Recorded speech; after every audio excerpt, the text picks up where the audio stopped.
Hey, I'm Dan, 36, gay, married, and welcome back to my video dissertation on the show that has me in an absolute chokehold and won't let go.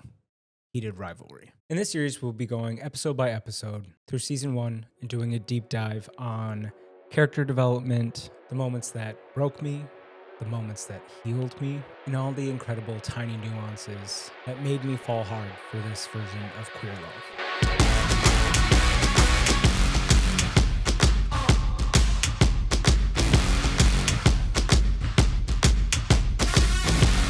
Just as a quick disclaimer, I have not read the books or partaken in any of the other side quests like Rachel's website or any of that.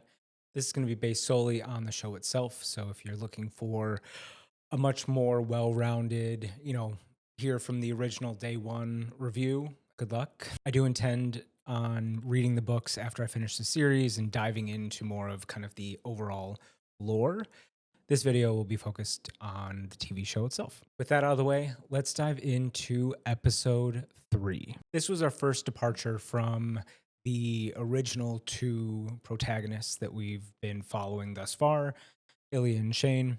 We are introduced to two new characters, Scott and Kip, who are having a kind of parallel experience on an alternate timeline, which admittedly, if you have watched my episode 1 and episode 2 reviews, I needed a little bit of like a palate cleanser. The very stark ups and downs with Shane and Ilya have been beautiful and just like deeply painful also. So we get to just take a 1 episode break from their turmoil and focus on another love story. Just as quick kind of scene setting here, you've got Scott, who is kind of the OG MLH player, has kind of had some downward luck recently in the game. And we have Kip, who is kind of working a bunch of jobs to try and save up to go to graduate school for arts. To help set us up for kind of where we're at across the timeline, I've broken this episode into key segments that were kind of meaningful to me. The first is obviously their meet cute, which I'm using that terminology correctly, I believe, with this. I didn't totally use that 100% accurately for Ilya and Shane. My bad. We then have a series of first moves: cater fail, please stay, the art debacle, Elena, and the reality. And if you want to watch the show and kind of follow along, watch a segment, pause, listen to my yammering on, I've put the timestamp generally of the segments over here. It's probably going to vary streaming service by streaming service, but you should be able to get a general sense of where we're at. All right, let's dive in. We open with just a couple clips reminding us basically who Scott is, how he's been involved in the scenes we've seen in episode 1 and episode 2, and we begin setting the stage for more of a foreshadowing moment of him asking without asking Shane at different points, about Ilya, maybe beginning to signify that he has a hunch that maybe there's something going on there. I will say, when you are going through an experience, you become so hyper aware of behaviors that would fall on maybe the side of this is the right thing for me to do, in this case, being in the closet, and things that may signify that that is being threatened in some way. And so I think often it is a little bit easier for example, people who have gone through being in the closet or actively are to kind of pick up on small things that most people would probably be like, whatever. And maybe that is kind of what's going on here. Scott is still in the closet, so maybe he's picking up on things. We then start a very different type of timeline hopping. I totally get why they have us back at the Olympics at the start of this episode. But as we'll see, we actually end at the Olympics, kind of signifying that there was this shared moment with Shane and Scott in Russia that neither of them, I think, it probably didn't mean much to them at the time, But the whole commentary from their teammate around the figure skater having balls of steel for coming to this country and it's not safe and all of that, we kind of re-filmed that shot, but now we're focused on Scott's reaction, kind of signifying that he was also having an experience while this conversation was ongoing that, you know, could parallel what we had seen with Shane. And when their teammate says, "I'll show up for anyone who's that brave," we get this shot of Scott kind of trying to not react and just eat his ice cream, even though it's winter. And he clearly is kind of locked in. And I didn't take it as if like Scott hadn't thought it through, right? It wasn't that he was surprised to hear that it's not safe for gay people in Russia.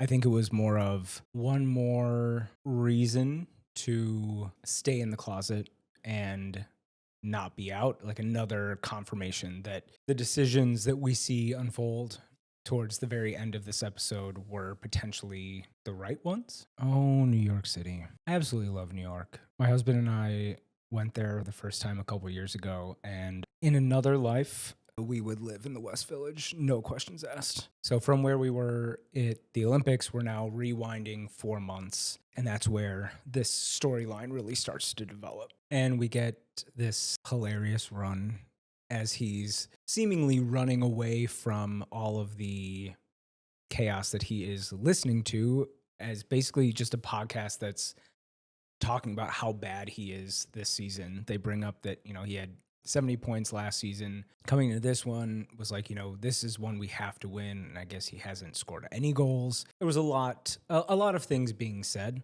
I get the curiosity of wanting to listen to what people are saying about you, but I think if you're really that much in a rut, I don't know if it's going to help. And the actor, Francois, who plays Scott, he just did a Men's Health like workout routine video or whatever and addressed the run. He's like, that was part of the script. Like, I don't run like that, I promise. Like, okay, little sensitive. And right as he rips his headphones out, you go from this like noise canceling, all you can hear is the podcast, to then the beautiful sounds of New York and sirens going off and all that sort of stuff. And it's an interesting contrast that is more comforting to him than obviously listening to people talk on a podcast.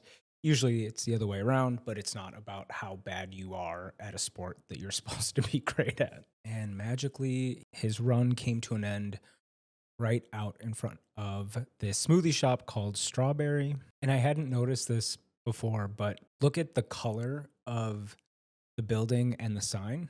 It's blue and yellow, the folding sign. And actually, the like reddish pink strawberry name sign doesn't quite fit with the overall aesthetic. And as we learn about his favorite smoothie and things move forward, that blue and yellow was a little Easter egg that was kind of tucked in there for me. And this, like, there are so many incredible shots that are just organic and perfectly arranged. And this shot of Kip sleeping, sitting up, holding the book, his art history book, so you could kind of like perfectly see what it was and not dropping it, was a little like on the nose. And so I don't know if that was just something that slipped through or if it was something that this is meant to feel more of a traditional rom-com-y type interaction, but it's just what I'm like, I couldn't fathom ever walking in and seeing someone sleeping like that. Like, I could get it if it was, you know, the book was on the counter and he was like sleeping like this or something, but just, it was, I don't know why that just kind of hit me right between the eyes. We get a little and Kip is back to attention, trying to like wake up and, you know, realize where he is. And this shirt on Scott, obviously he's sweat through it, but it is the definition of skin tight. You can see every single ripple of a muscle, and you just see Kip's eyes go, all right, hold on. Come back to Earth to Kip. And as if we were thinking that, you know, maybe Kip enjoyed working at Strawberry. Scott asks him, what's a good option here? And he's like, they're all just kind of okay. Stupid names. And so Scott asks what his favorite is. It's this blueberry moon thing over Brooklyn. And again, back to like hitting something so on the nose in a rom-com style. It's like, but I add banana. Scott being like, oh, you're kind of wild. And Kip responds with, wouldn't be the first time someone's told me that. It is definitely much more flirtatious than we've seen out of any of the interactions really up until this point. And I was trying to think, because I know I harped on the cultural components that were driving some of the behaviors behind Ilya and Shane for me in the first 2 episodes. And I started to think like, okay, I don't know much about Ottawa, which is where I believe Shane grew up. But as we see later, it seems like they might be like further out into like their lake house is like pretty much out there. I don't know much about that, but obviously compared to Russia, a pretty good place to compare to with being accepting of LGBT X1Z.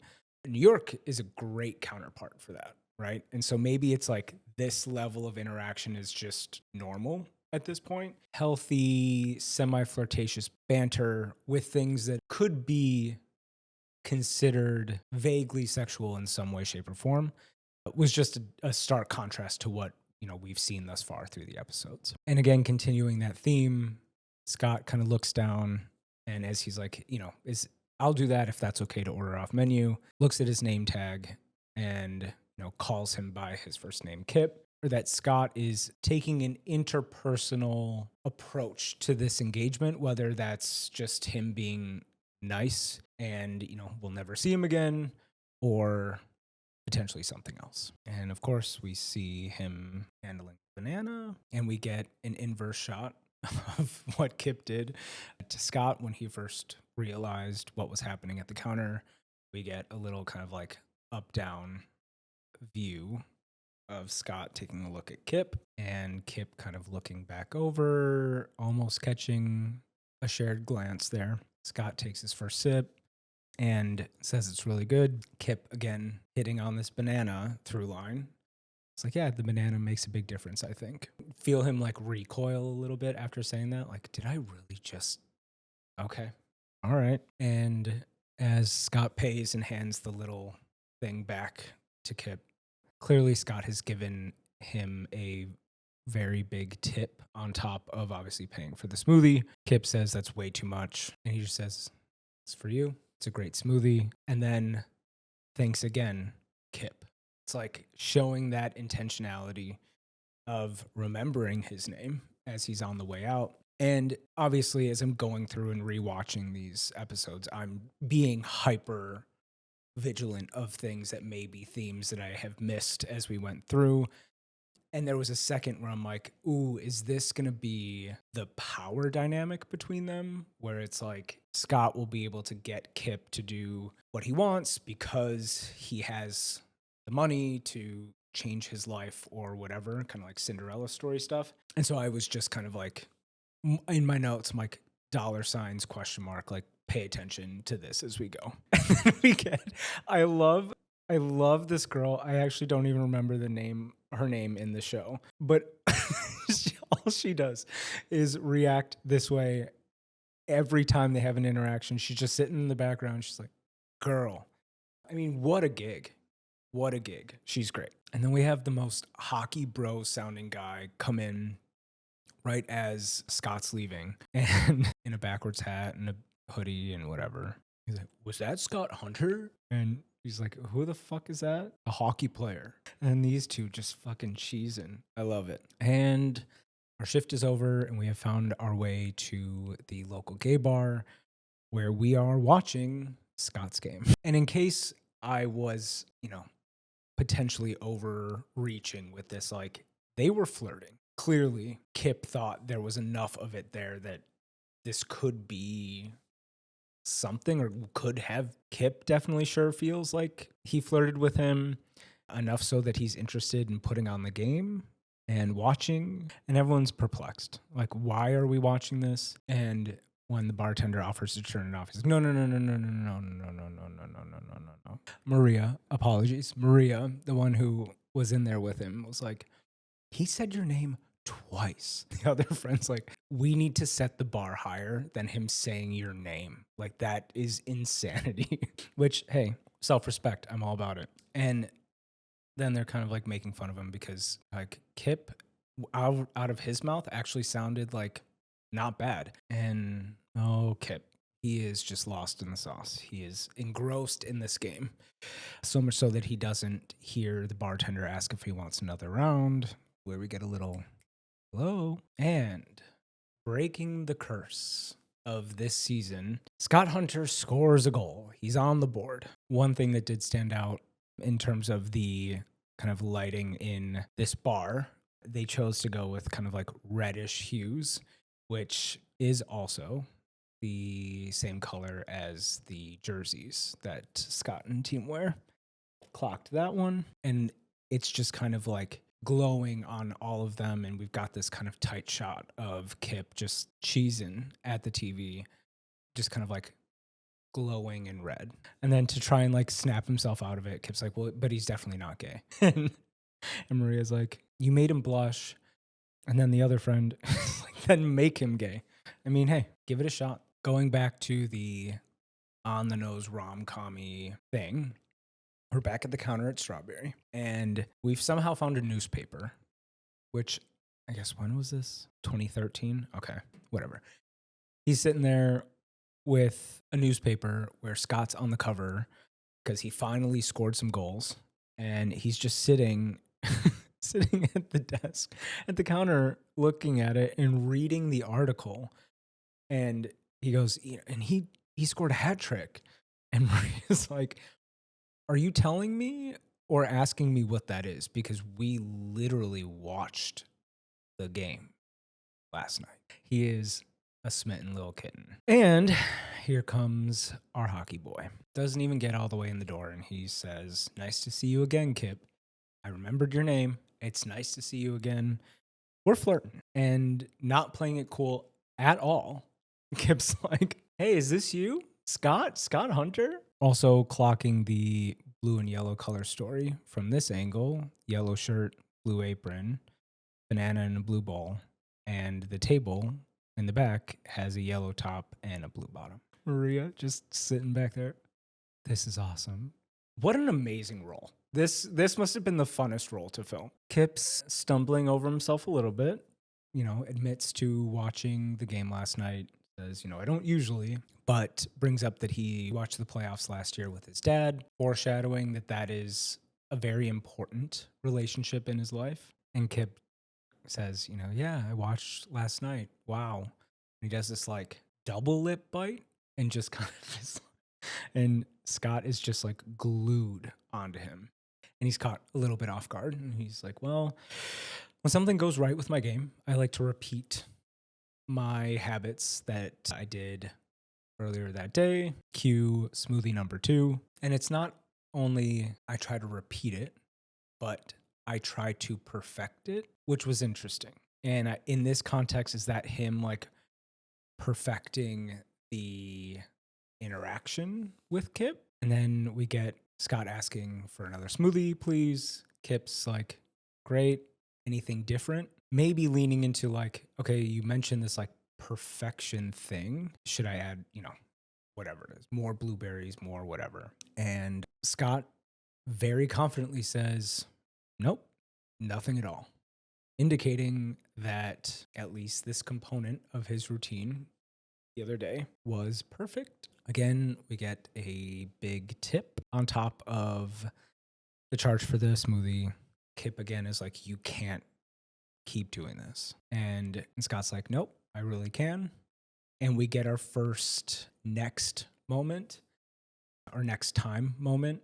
It resonated with me from, was it episode 1, when Ilya and Shane were in the hotel room next door to Scott, and they were going to do something for the first time, but Shane didn't feel comfortable because Scott was next door. And Ilya just said, okay, well, next time, because we were going to be together in Montreal in 2 weeks. And the look on Shane's face was just like, you want to do this again, or you're committing to a next time type of a thing. And so that brought me back to that verbiage and that moment with them. Now here with Kip and Scott, where he says, I see you next game day, I hope. And then he kind of awkwardly turns to leave. And we get another like cartoonish turn, whip back around to Maria, and we get another girl from her. And we have confirmed that they both are very sure Scott, it wasn't a fluke.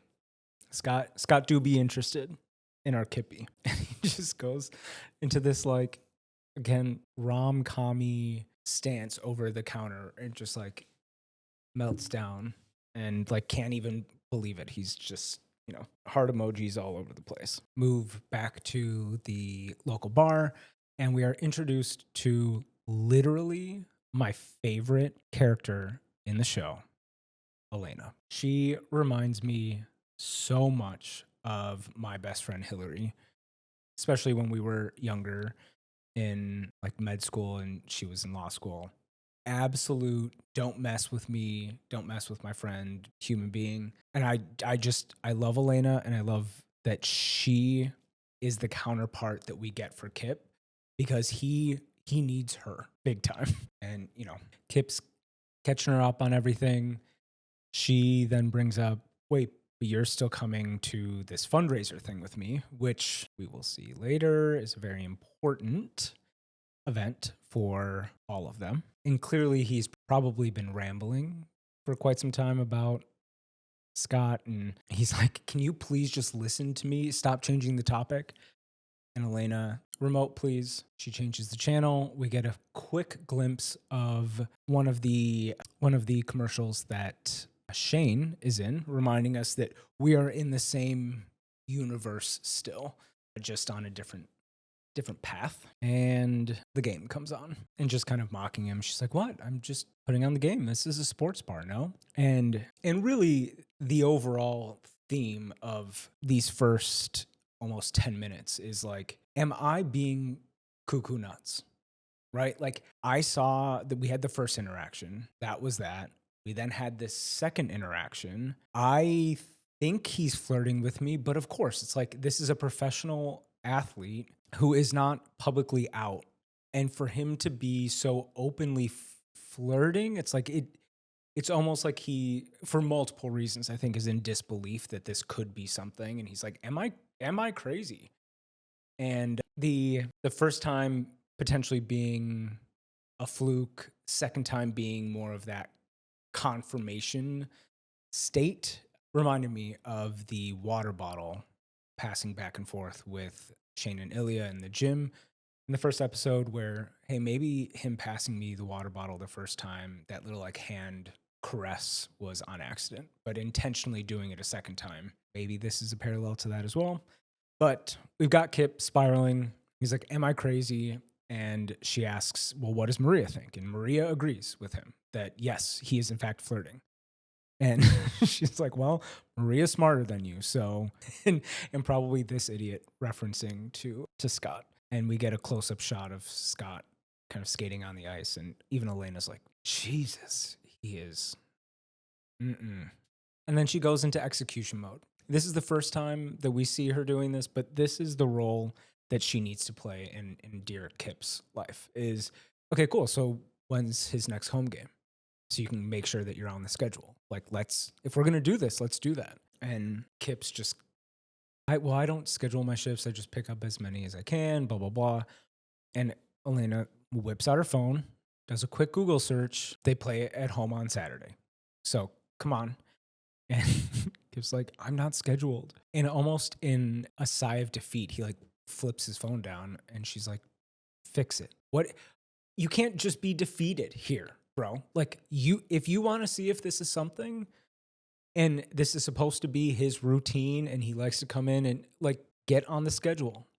And you can kind of tell that Kip needs a little structure and push every once in a while to get around here. And he listens. We are now at our Saturday shift at Strawberry. Again, leaned over, scrolling on our phone, and walks through the door. Again, addresses him by name, Kip. And Kip is just like, hey, like total golden retriever, like puppy vibes, just like proverbially wagging his tail. And Scott doesn't even kind of finish his sentence. He's like, I didn't know if you, obviously alluding to like, would be here working today or not. And pivots that to, well, it's nice to see you.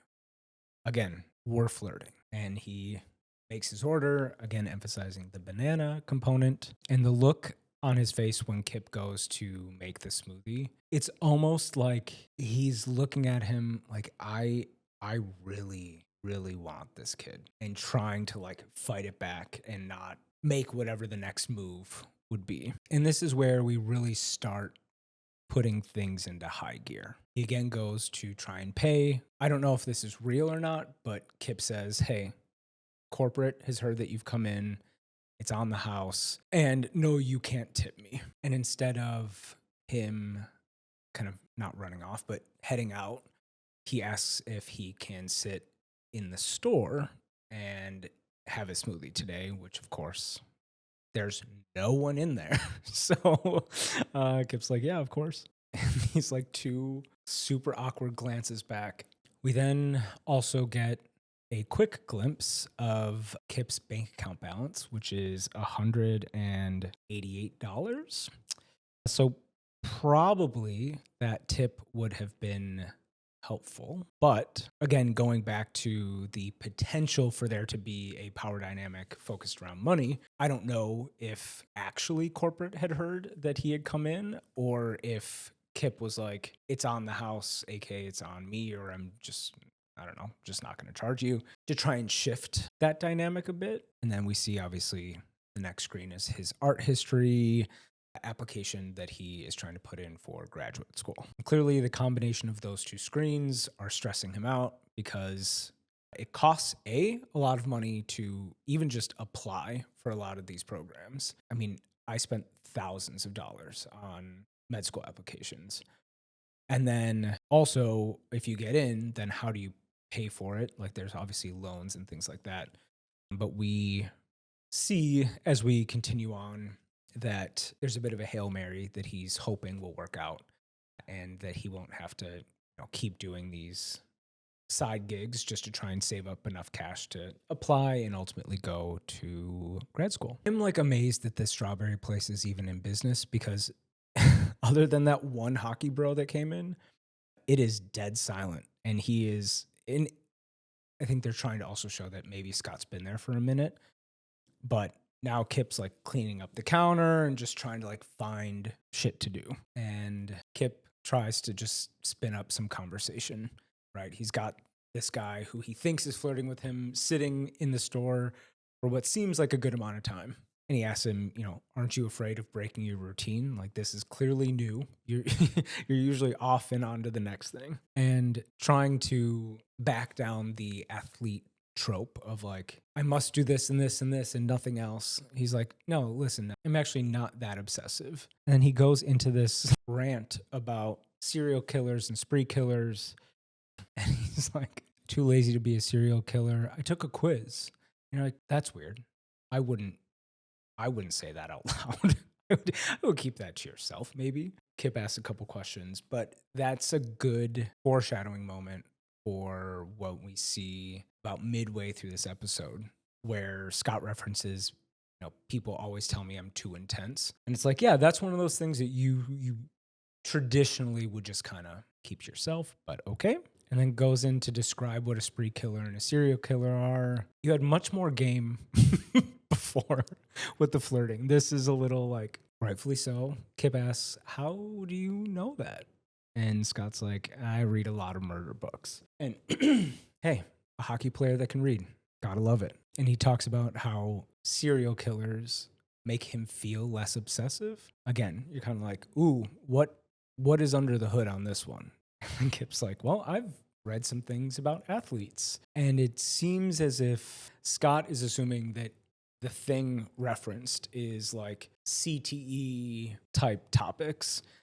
And Scott makes a joke about only having 2 concussions, but holds up 3 fingers. And then Kip, obviously finds that entertaining and brings up the tropes of like left sock, right sock, stop shaving, no sex, all that sort of stuff. Again, playing into it. He's like, but it's not CTE stuff. That's just science. And science really only matters during the playoffs. Just having fun with him. And in response to the science thing, Kip's like, "Oh, that's super comforting. That's great."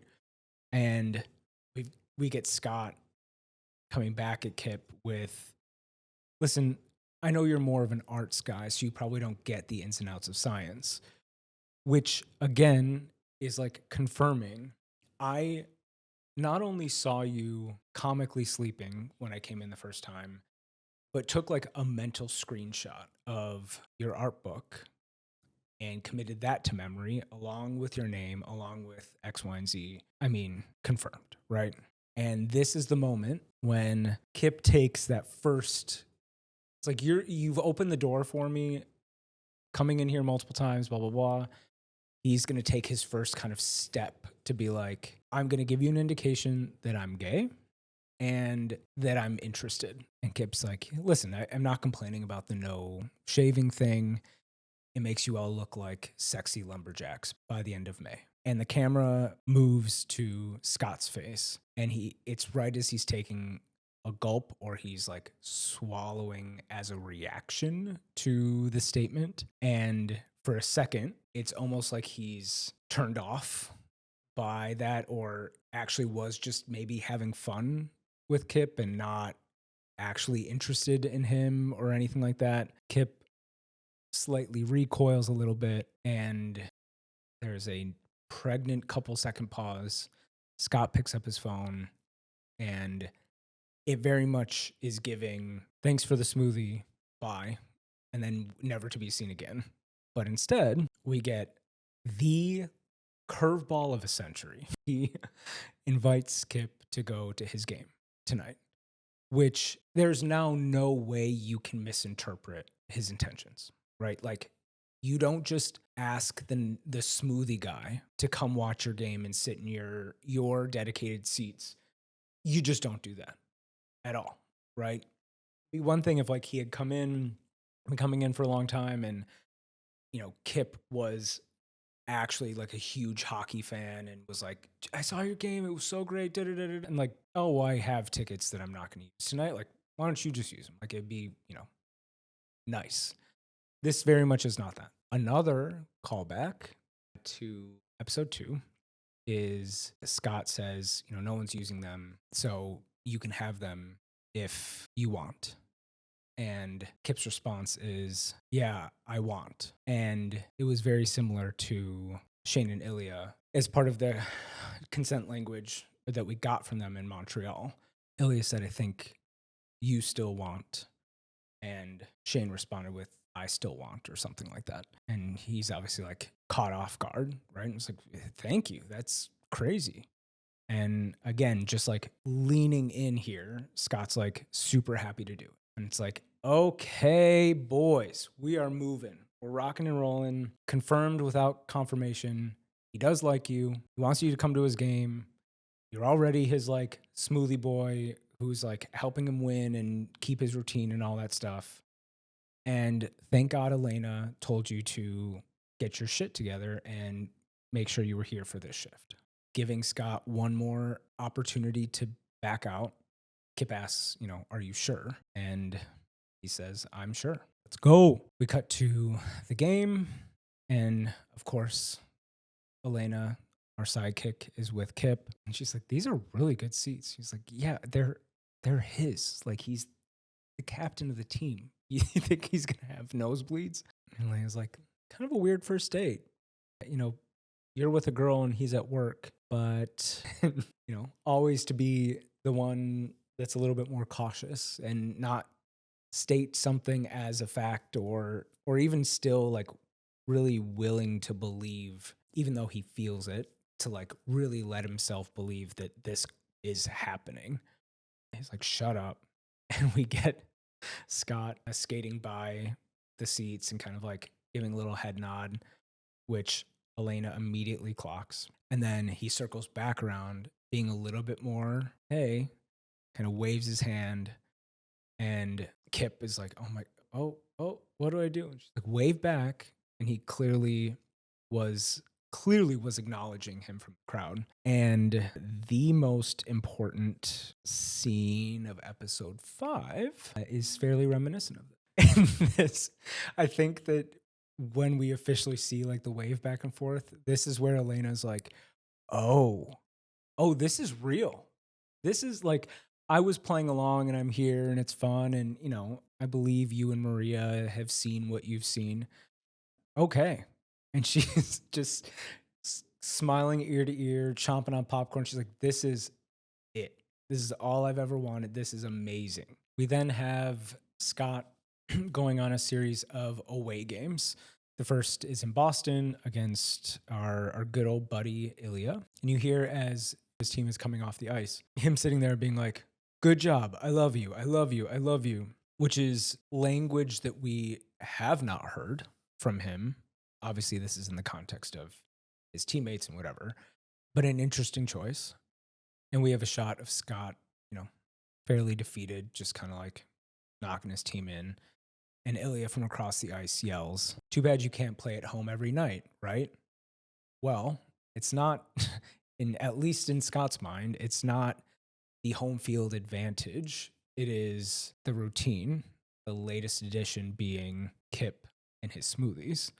So again, when I mentioned that thing about, when you are in the closet, you are hyper aware of certain things, even though the world would never be able to put that together, especially not Ilya, that it's not that. It's this new thing, this guy who makes me smoothies.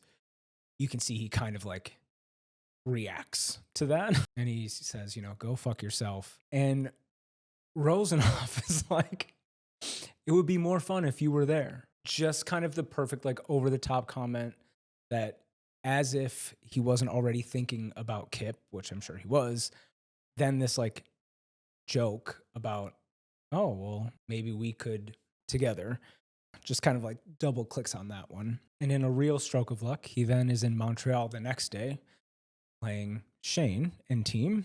And we get him kind of like doubled over in defeat, just like taking a couple deep breaths. And Shane skates up and is like, hey, hope next time we play each other, you decide to show up, which again is so not the Shane we've seen. But not to go unclocked, Scott comes back at him and is like, you're starting to sound like him, aka Ilya. Again, it's a button to push. And especially if he had kind of clocked that they may have something going on previously, he pushes that button and boy, do you get a reaction out of Shane. And all of a sudden he's trying to throw down and screaming and whatever on the ice. And you're like, oh, we hit a nerve here. And the announcers even call out, like, this is surprising, especially for these two players. Like, Ilya, I'm sure, is thrown down all the time, but neither of them have been portrayed as, super aggressive or whatever at all in this season so far, which then is just kind of funny. It's like, yep, that was a hot button and it was pushed. We cut to a view of Kip and his dad just hanging out at their house, watching the game. And I love this man. He is such a phenomenal father figure to Kip through the scenes that we see in this episode. And the first thing that came to mind was like, oh my God, this is the diametrically opposite portrayal of paternal love from Ilya. Like the literal complete opposite. His dad is super loving and his dad's going to go to bed. Kip's like, I have this catering thing tomorrow. His dad was really just trying to be like, hey, I'm glad you get to sleep in. Obviously acknowledging how hard Kip works and trying to, give him some flowers for that. And just be like, I'm glad you get to actually sleep in, bud. I know you're going to do great. Blah, blah, blah. Love you. Love you. Again, I'm proud of your hustle compared to Ilya's dad standing in front of the head Boston person at the draft and being like, he's lazy. Hopefully you can make something out of him. We get this night, dad. Love you. Love you back. Oh, they're great. Clearly, Kip did choose to sleep in because we are now frantically running around trying to find our tux. For those that were here for the chiseled bodies and not necessarily the love story rom-com of it all, you were being fed at 14:55 as we see him running around in his underwear trying to find his tux. He is going to go do a gig, and his dad's like, it's in the closet with the dry cleaning. And just like checking in, like, are you okay? Like, you are freaking out right now. And Kip's like, I'm fine. I just like, I need this job. I can't fuck it up. And the dad's like, and you're not going to because you're amazing. Just like, it's going to be great. I love you. Just a beautifully written human being. And we see him running into the catering station. We see his friend who we saw earlier at the sports bar is clearly leading this event. And Kip really moves with confidence through this kitchen door, which I think in general is not the best idea. And turns a corner not looking and runs directly into someone, that someone being the one and only Scott Hunter. Again, leaning into this like rom-com trope of it all. And this horrible woman that's next to Scott is like, oh my God, you're a mess. And we hear Scott say, oh, don't worry, this isn't my only tux. Remember that for later. And that's when they finally realize, hey, that, and the lady is still rambling on about, New York used to have professional waiters that knew what they were doing, but now they're just models that can't carry a tray. Acknowledging that Kip is incredibly attractive, which Scott is aware of. And you're right, he's not a professional waiter. He doesn't want to do this. He's doing it for the money. His goals and aspirations are very different than what he's doing right now. And Scott confirms, like, it's really okay. Don't worry about it. And we start to hear some of Kip's kind of like internal rhetoric here, where he's like trying to clean himself up. And he's like, before his friend could even like say anything about what just happened, it's like, I know I'm a complete fuck up. Sorry. And it's like, oh, okay, so maybe there's a little bit of like self-esteem issues here. I think paired then with, and this is not meant in a derogatory way at all, but like the desperation of, I'm in this financial position and I really need this money. I really need this to help me move on to the next thing because I don't want to be a waiter for the rest of my life. That combination, I think, sends him into a bit of a spiral. And we just need to take a couple deep breaths, gather ourselves, and we're handed a tray of quiche. So if and when there is a whoopsie, easier to clean up. And right as he's going, it's like he still is moving fairly quickly through as he's even walking away. I'm like, maybe you should slow down. Like, let's please not go back through that door that way. But all is well.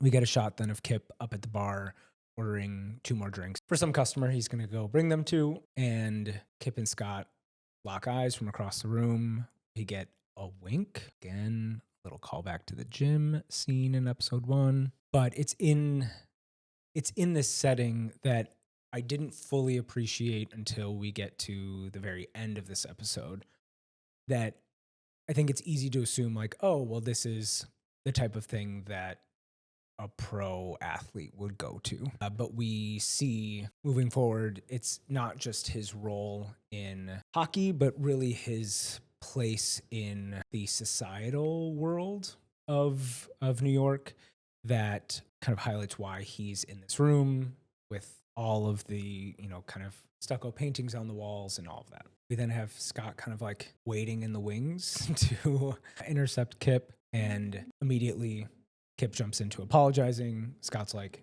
no, A, that woman's horrible, which I agree.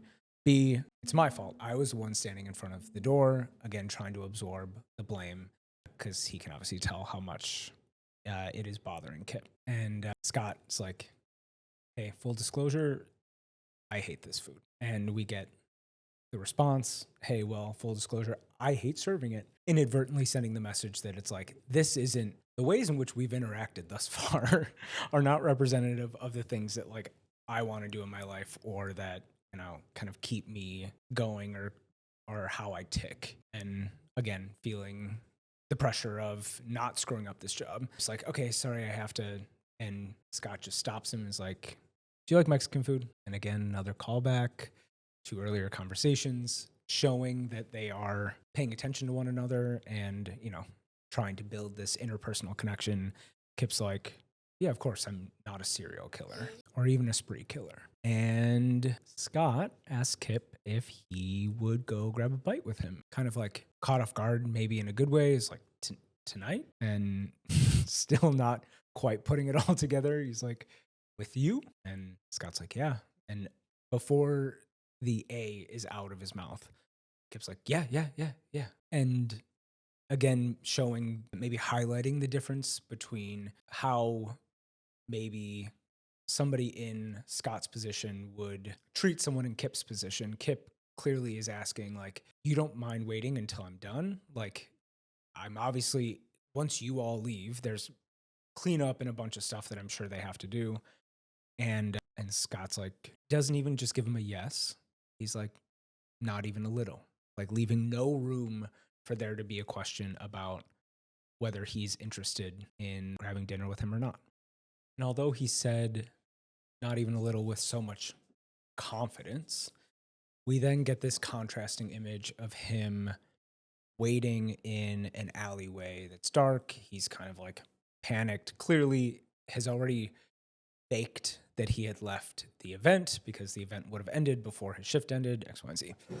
And we see him kind of freaking out a little bit. And it was definitely a stark contrast. Like, it felt abrupt to me, the shift in dynamic, and this in the shadows alleyway visual is going to play an important role later in this episode as well. But we see Kip finally coming out the back door, goes and sees Scott. And from the kind of easy, quiet conversation we had inside, kind of awkwardly like, hey, we see the restaurant ahead.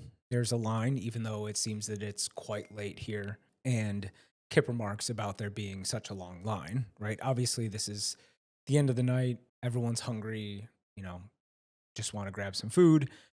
And I didn't realize this until I did like this in-depth rewatch, that there's, for a very brief second, the camera lens focuses on the folks across the street that are in line, and they clearly recognize Scott. I had thought from my first couple watches that it was simply just that, well, we're clearly going to have to go stand in line, which would mean there's an opportunity for someone to recognize us, plus, his panicked energy that we just saw in the alley.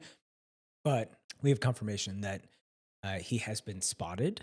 And so immediately kind of the jig is up. He turns back around, and Kip obviously is picking up on this shift in the energy, and he gives him an out, right? Like, we don't have to do this, And again, the like nervous part of me was like, oh God, please don't let this thing derail what you have before you even can like have a chance at it, even if it's just physical. But Scott is definitely demonstrating that he is determined to spend time with Kip, and immediately kind of pivots to, would you be down just to kind of order in? And Kip is down. We also get another view that highlights, obviously, the difference in economic status between Kip and Scott.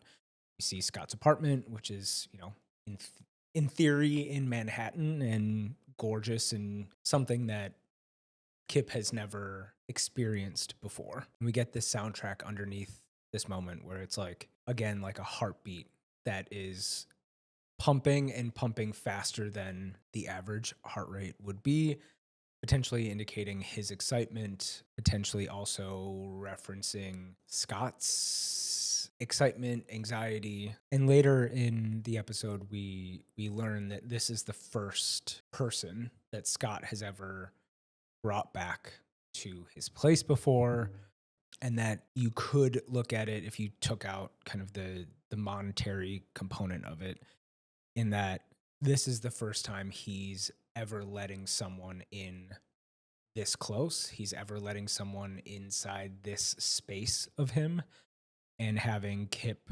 react with this like, oh my God, which clearly is read as if it's to how amazing the apartment is. But you could also take the lens of seeing this side of Scott for the first time, someone being just amazed and impressed. And we look around, and our boy Scott has lost his shirt. Again, the lighting design, 15 out of 10, making those abs ripple. And Scott says, do you want the full tour now? Or before, again, he can finish his sentence, Kip, being very definitive, selects or. He would like the or part of that option, please. We've transitioned to the bedroom. We get this strong move by Scott. He kind of grabs Kip by the shirt and kind of pulls him towards him, and you can see it kind of like took Kip's breath away. And then that's countered with this like very gentle undoing of the buttons of his shirt, and Scott just kind of taking it all in. Again, goes and says, wow, you're so beautiful. Again, a call out to these gender bending terms of compliments, much like calling Shane pretty. And it seems that beautiful is the word that resonates the most with Scott throughout this episode. And in, I think, a moment of disbelief across the board, not just physically, but Kip is like, I can't even believe you'd be into me. And clearly he's a very attractive man, right? But which makes me think that it's more of like the dichotomy of their lives and where they're at, and that he's a professional hockey player and I'm just a barista trying to get into art school. And Scott kind of confirms, I'm so into you and I can't stop thinking about you, which in certain situations may come off as intense. I know that that's a through line that we kind of talk about with him throughout the season, but he is just being, for me, almost just like honest. The walls are down. He doesn't have to play a character here. He's just like so lost in this moment and just like saying what's on his mind. And again, to flip potentially the macho athletic trope, we see Scott kissing down Kip's body and going at his belt. And even though he doesn't ask for consent, he kind of like pauses and looks up and waits for Kip to nod that it's okay. And can all assume what follows. Assuming after their time together, they must have laid down, kind of dozed off. We could then get a shot of Kip getting dressed, assuming, I mean, we didn't see them eat. So, 1 + 1 = 2. Like maybe the invite was really more of a hookup invite and not a date type of invite. He's getting dressed while Scott sleeps, assuming he's going to slip out and head home. And Scott wakes up and kind of looks over and just is like, what are you doing? And as Kip is trying to explain, oh, well, you have a game tomorrow, and just like instinctually, Scott reaches out his hand and just kind of pulls Kip back into bed. Interestingly, he still has his watch on, which I guess is probably meant to represent that like we really went from 0 to 100 and now we're here. But again, we get Scott kind of like asking for the thing he wants and being vulnerable and open and potentially intense with Kip. And he just asked, can you stay? And obviously Kip was not expecting that. And Kip's like, yeah, kind of smiles back. And again, it's almost like he always closes the loop. Scott does, which I appreciate, is that it's not just, can you stay? Yes, great. It's, can you stay? Yes. Then stay, please. Like, it's not that I'm reactively asking this. Like, this is what I really want. And they kiss again and kind of fold back into bed. We spring forward to the next morning, and you get Scott kind of waking up abruptly, almost as if as he's coming to, he's like, wait, was that a dream? Was that real? Did that happen? He quickly kind of glances over to Kip's side of the bed or where he was last and he's not there. But then almost immediately you hear the whirl of a blender coming from the kitchen, and he kind of smiles to himself and walks out and sees a shirtless Kip standing there with his morning smoothie going and cleaning up as he goes, and kind of like caught off guard in the act of making a smoothie. And he's like, "Did I wake you?" Well, a blender will do that. And he says that basically he was hoping to surprise him with his regular smoothie this morning. And he was like trying to backpedal, which I found kind of funny, that he was like, "I was going to go out and get stuff, but I just checked the fridge. You had basically everything. I didn't want to snoop or pry or whatever." It's like, boy, you're making him a smoothie. You went through his refrigerator. It's not like you went through his safe. Like, I think it's okay. I mean, if it's not okay, you should probably question that interaction. But we get a reference where he's like, "I didn't have to do much snooping because you're very organized," which does align with kind of how we've seen Scott thus far, which is, very regimented. He is on a schedule. He has these superstitions and blah, blah, blah, blah, and likes things in some form of order. He is so beautifully enamored by the fact that Kip thought to do this for him that he just marches right into the kitchen, picks his baby boy up, and on the way back to the bedroom asks if he can, to which Kip nods yes, and they're off. But it really does highlight how lonely Scott must have been for all these years. Find out more about his family dynamic later, but like, it's fairly normal for someone who you like to do things like that, right? It's like, I know so little about you, which is the truth at this point, right? Both ways. But Kip knows that he really relies on these smoothies. And so if there's one thing he can do, it's make his man a smoothie, right? And that just clearly means a ton to Scott. We fast forward through whatever happened, and we get, I think, a really important scene for the two of them. We're back to, finally drinking the smoothie, in trying to not be a nuisance, in trying to not overstay his welcome. Kip's like, "You should probably go. Like, call it, 9 a.m. or whatever." And we get, again, a very vulnerable moment from Scott where he's like, "Well, what if you didn't?" And jokingly, obviously Kip's like, "Go? Like, I can't just stay here for forever, right?" It's giving kidnap vibes. And Scott just responds, "Yeah." It's like ever, and makes a joke about, "This was just you warning me by bringing up the serial killer stuff early on." And we get a very vulnerable moment from Scott here, where he is self-aware that he comes off as intense sometimes, and that it's not everyone's cup of tea, and that even though he doesn't say it explicitly, he knows that what he's about to say in the time frame in which they've known each other, and even with him kind of freaking out about the Mexican place the night before, that it's a bit much, but he still says it, which I think probably really helped him move a couple spaces up on Candyland, if you know what I mean. And yes, is it okay? Can I be too intense? Which is very like self-aware, and again, not physically, but in that like consent language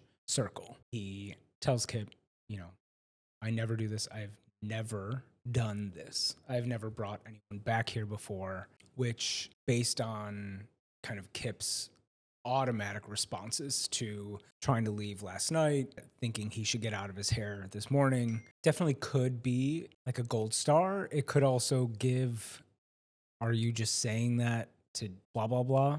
And, Scott admits, "My life's complicated. I can't come out right now," which he's like laying the cards on the table, which I very much appreciate in this moment. And we hear this line about, "Too many people depend on me for too much." And we haven't gotten any inkling of Scott's family life or what that could mean. I mean, there's always a team around an athlete like that, right? But we don't have a clear understanding of what that means for Scott at this point in time. And he kind of calls out like what his plan up until this point was, which is just kind of waiting it out, letting hockey finish kind of fade into irrelevance. And then maybe at that point, and he basically insinuates that waiting and keeping that door completely closed off fully until hockey's over and everything is potentially no longer an option for him because he wants Kip so bad.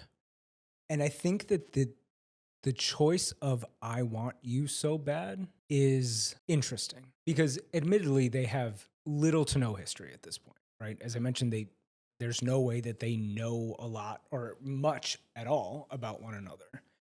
So it would be too intense to be like, I really like you or could be falling in love with you or whatever. It's like they've had such a minimal amount of interactions. But by choosing I want you so bad, it almost like in the wrong, if you clipped that part of the script and you took it out of this conversation, to me, it reads a little bit more physical and not emotional.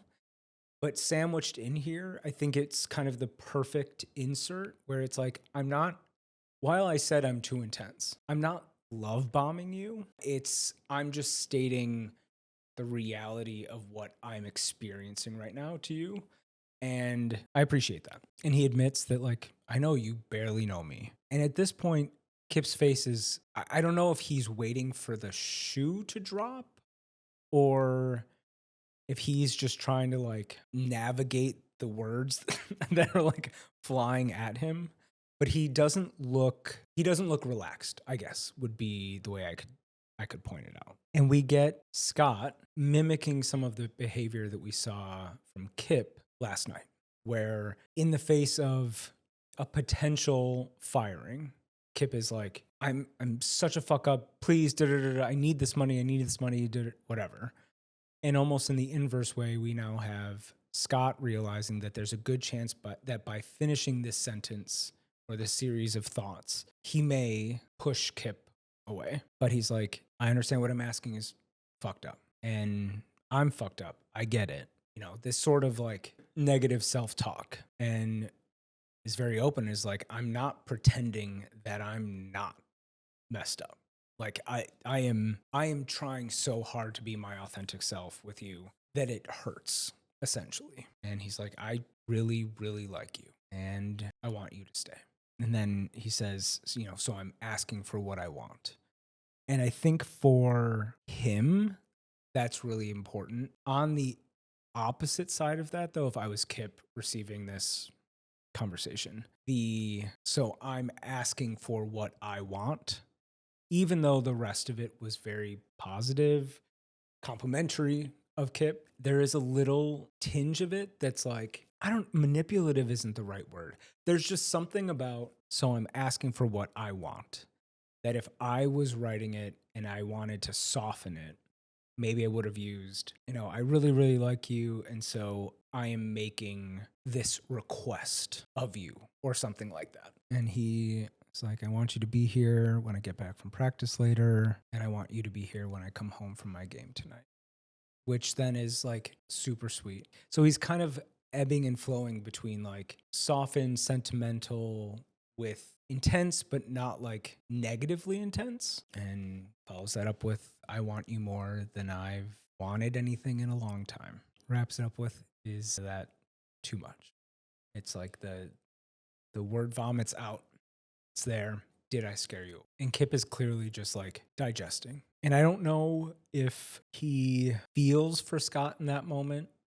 And that's why he ultimately decides to say yes, or if he simply was just trying to like mentally process everything that had just been thrown at him and he needed a couple seconds to like wrap his mind around it. Or maybe it's just also like disbelief that this is happening, because it would be so strange to go from, I think this guy's flirting with me when I give him a smoothie, holy shit, he's a professional hockey player. Holy shit, he invited me to the game. Holy shit, and now he's not just like turning me out, he's asking me to stay. And like on the bingo card of life, this was not this was not one of the squares that he was expecting. But he kind of quietly walks around the counter.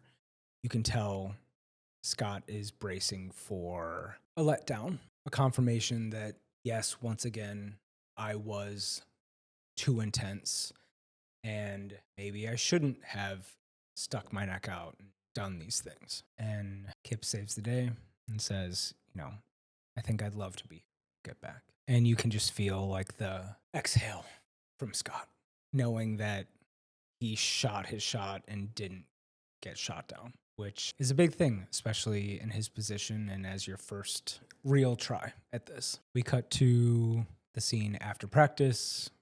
Scott comes in and you can see he's kind of like looking through the shelf, seeing if he's in the kitchen. Did he leave? Gets around, sees that Kip is there. He's got his glasses on, just looking like adorably nerdy with his art history book.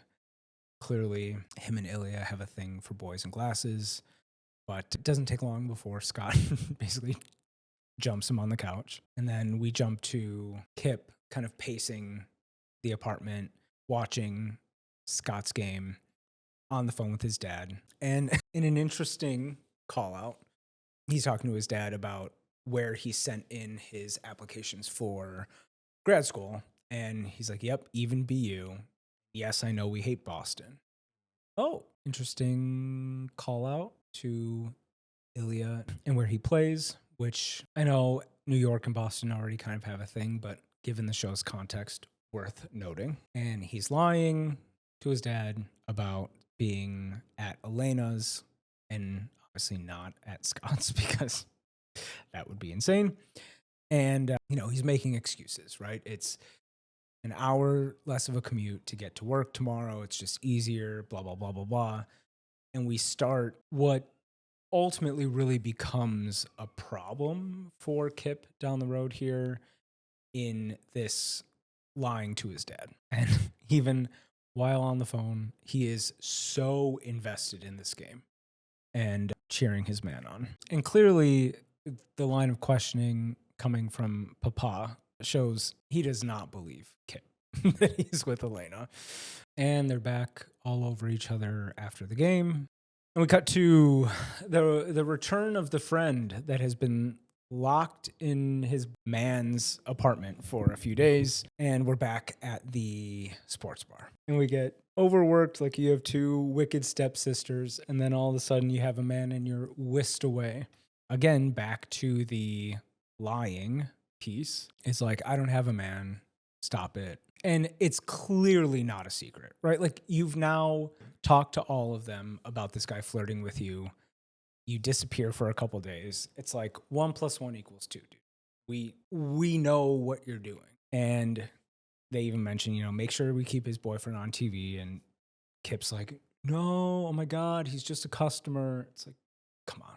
But he obviously had that conversation with Scott about him not being ready to come out. And so he's trying to respect that, even in the safe space of being in his local gay bar with his friends. And it, of course, immediately cuts to them having fun.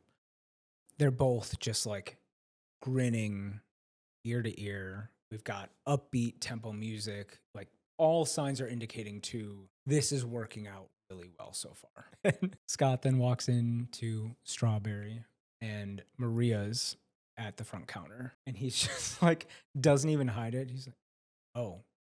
And Maria, who he just tried to lie to, who Kip just tried to lie to at the bar, the scene before, does the most like a dramatic gesture of her phone to get Kip to the counter. Like, we all know that you're clowning. And so it's cute that you're trying to like play this off like it's nothing, but neither of you are doing it well. And we get a morning Scott, morning Kip, like, come on. And Maria makes the joke that all of us wanted to make, which is extra banana. And Scott's like, I don't know what I'm going to do without these on my road trip. which we've seen. At least he thought his superstition was the smoothie itself. It's probably Kip. And, playing it coy, Kip's like, well, I'm sure, they have smoothies in other cities. And very overtly, Scott's like, not like these, they don't. And gives him a look. It's like, you guys could not be less under the radar, my dude. And Maria just clocks him. Do you really think this is a secret? Because if you're trying to have it be, you really need to kind of. And again, the line. Nothing's happening. He's just flirting with me, I think. He's straight, I think. And I'll talk about this more when we get to the final scenes here. But this weirdly felt normal. And I think it felt normal inside the show because of what we've seen and been experienced too in episode 1 and episode 2, where everything had to be a secret. Everything. But when you actually zoom out and you think of the fact that Kip is out to his friends, to his family, his favorite spot is the local gay bar, having to retreat in these moments feels organic given the storyline, but would not be for him. And Maria is just not having it. She's like, you look so stupid. Oh, and we sprinkle in a little bit of domesticity. We've got Kip on the couch and Scott's in the kitchen. Kip just kind of calls out that there's pasta salad in the fridge. Scott asks where from and explicitly says chicken no feta, which I'm assuming is the preferred methodology that Scott likes. And Scott asks from where. Kip's like, me, I made it. Just nonchalant. And the camera immediately focuses on Scott's face. The beat shifts in the music and you can just tell he's like, holy shit, this is so awesome. Again, echoing back to the smoothie making that morning after, he has never experienced this, which would be, again, something that's totally normal, that you pick up what your boyfriend, partner, whatever, prefers to eat, not eat. And like, sometimes you just whip up food for them. And he's just awestruck by this. And Kip, it's like, I'm not just a pretty face. I mean, I can do stuff too. And Scott confirms, oh, but you are a very pretty face. And with this next segment, again, my trauma response is, are you falling into this role because he's asked you to, or because there is this economic dynamic? And very shortly after this, I kind of gave up on that thought and just kind of killed it and put it away, because that is not, at least from what we see in the show, at all the dynamic here. But it was one more thing that I had to unlearn as part of this, is he's not just going to turn you into his wife type of a thing. And Scott looks at what Kip has on his laptop and he mentions that it's a new artist that just released some work that he loves. And I think trying to show interest in what Kip likes, Scott's like, I probably need some art. And Kip kind of clocks him on it and is like, what? And we get back to this I'm not just a pretty face type of conversation, highlighting the physical height of where they're currently at with one another, which it's the honeymoon phase. I totally get it. Kip's like, well, no, you're also a very, very hot body. And they are back off to the races. But then we see another attempt, I guess I would say, of Scott trying to be who he wants to be for Kip. And so they go to the gallery to go see that artist. And similar to what we saw with the Mexican restaurant moment, Scott walks in. He could have been Scooby-Doo in a trench coat. Okay. We were just simply missing the fake mustache, and he is trying really hard, and I will give him his flowers for that. He wants to go for Kip, but he is so uncomfortable. So completely uncomfortable. He's got this hat on. His gait is strange. He's got glasses on. It's like you are actually begging for attention by acting this way, and not to keep their stuff in the closet and have Kip pretend to be someone he's not. But if you really felt this uncomfortable and you wanted to still go, you both could have made a pact that the gallery person comes up or someone approaches you or whatever, It's, hi, I'm me, you know who I am. I'm trying to buy some art. This is my art dealer or art expert or whatever, my interior designer who's helping me pick out things for my place. You could have so easily done that. I'm actually glad they didn't, because we get a very authentic kind of moment after this. But yeah, the gallery was awkward. Awkward for sure. What I think was important was that it was too much, but it was initiated by Scott. If it was something that Kip was like, "Oh, well, can you just come and do this? Come and do this. Come and do this. It's my favorite, blah blah blah," and he felt like obligated to, I think it would have had a different resonance. But since it was something that he wanted to do, we recover a little bit better. I think ultimately at the end, we cut to him basically like jogging out of this gallery. We're back at Scott's apartment, and immediately, even just being back inside those walls, like the hat comes flying off, the glasses are off. He's like gasping for air as if like he was a fish out of water in the previous scene. And disappointed but soft Kip walks in shortly after. And it's almost more like he's confused more so than hurt. And that, again, back to this was Scott's idea. Like, you assume that he knows his boundaries of what he is or is not comfortable with. And that if he wasn't comfortable with that, he's been fairly open up until this point, that we wouldn't have gone. But again, immediately we get an apology from Scott. It's like, I'm really, really sorry. I thought I could do that. I really thought I could. I wanted to. And Kip grabs his hand and is like, it's okay. And again, I think a really important self-awareness moment, Scott's like, no, it's not okay. Doubles down. He's like, I know it's not. And I think by him not taking that softball from Kip, it means a lot in terms of like accountability and signals that like I wanted to, I thought I could, I couldn't. And even though I couldn't, it's not okay that I couldn't for you.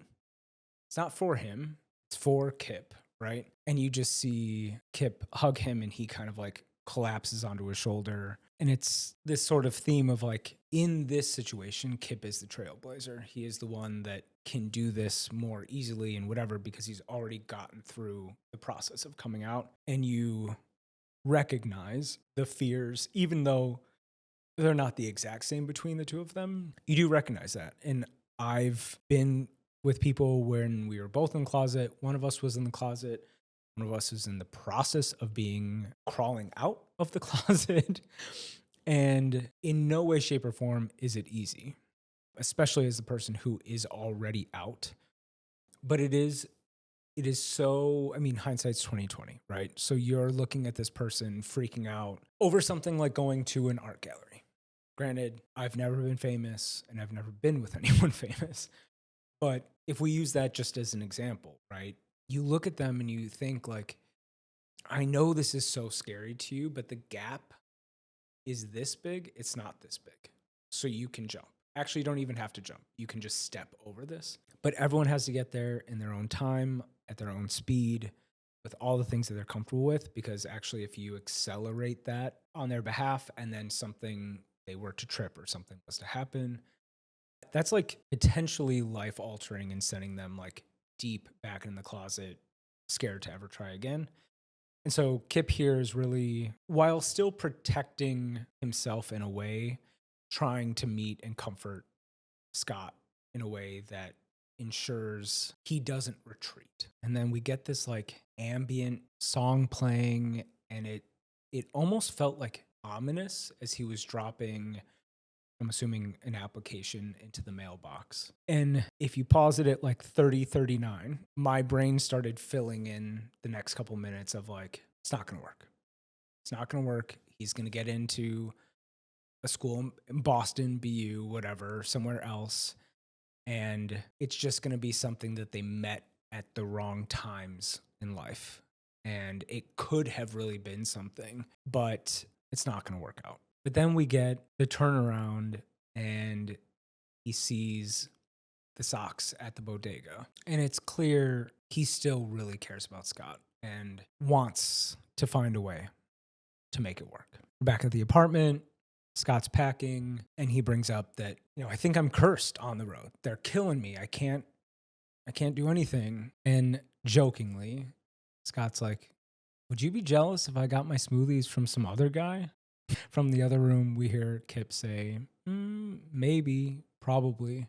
2 words in that sequence that are very important in a moment of crisis in episode 6. But obviously showing like he wants to be his only smoothie guy, his only guy, really. And Kip comes in with an alternative, which is the socks. And Kip being Kip, prefaces, it's a dumb gift. I know. But I saw them and looked like your smoothie.